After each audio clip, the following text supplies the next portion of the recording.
Oke, tadi kan Ko Felix juga cerita, berarti memang latar belakang kan sarjana pertanian ya, Ko? Pertanian.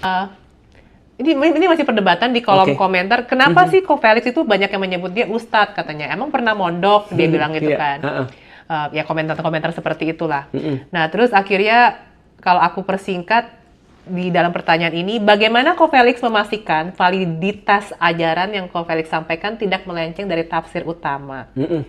Karena ini juga ada yang bertanya, kalau agama Islam sepenting itu buat Ko Felix, kenapa nggak kuliah agama saja?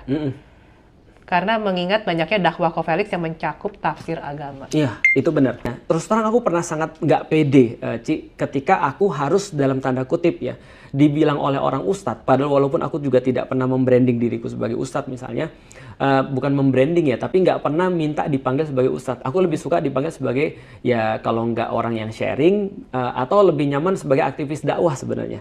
Karena aku adalah orang yang berdakwah. Aku pernah nanya sama Ustadz Somad dalam pertanyaan yang sama, Ustadz, menurut Anda gimana kalau ada orang-orang yang bodoh tapi terlanjur terkenal? Beliau diem terus ketika mungkin sekitar 10 menit ya, jawabannya adalah satu hadis. Fa idza aradallahu bi abdin khairan istamalahu. Dalam bahasa Indonesia, kalau Allah menginginkan bagi seorang hamba kebaikan, maka dia akan menggunakan hamba itu.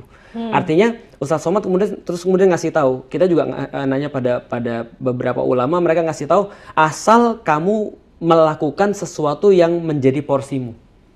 Nah, jadi contoh misalnya kalau kamu adalah seorang yang menyampaikan saja, ya udah menyampaikan aja. Makanya sampai sekarang ketika aku misalnya ditanya nih, Ustadz bagaimana nih derajat hadis ini? Aku bilang nggak tahu. Karena itu bukan urusanku. Ustadz bagaimana tafsir daripada Al-Quran ini? Aku nggak tahu. Karena itu bukan urusanku. Karena itu aku nggak pernah belajar tafsir, aku nggak pernah belajar hadis. Ustadz ini hukumnya gimana? Aku nggak tahu. Karena aku tidak pernah belajar fikih. Tapi ketika aku ditanya, kenapa masuk Islam? Aku jawab.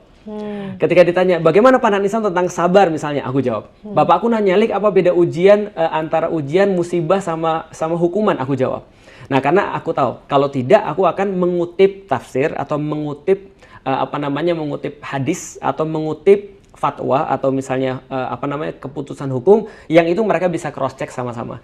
Ya, jadi artinya kalau aku sih open ya, bukuku aku open, ceramah-ceramahku juga aku open, sharing-sharingku aku open, dan itu sebenarnya ya semua bisa kritik sebenarnya. Termasuk ketika ada banyak banget juga orang-orang baik ke aku, banyak banget orang-orang yang sayang ke aku. Begitu aku salah nih, itu pasti langsung ada WhatsApp tuh.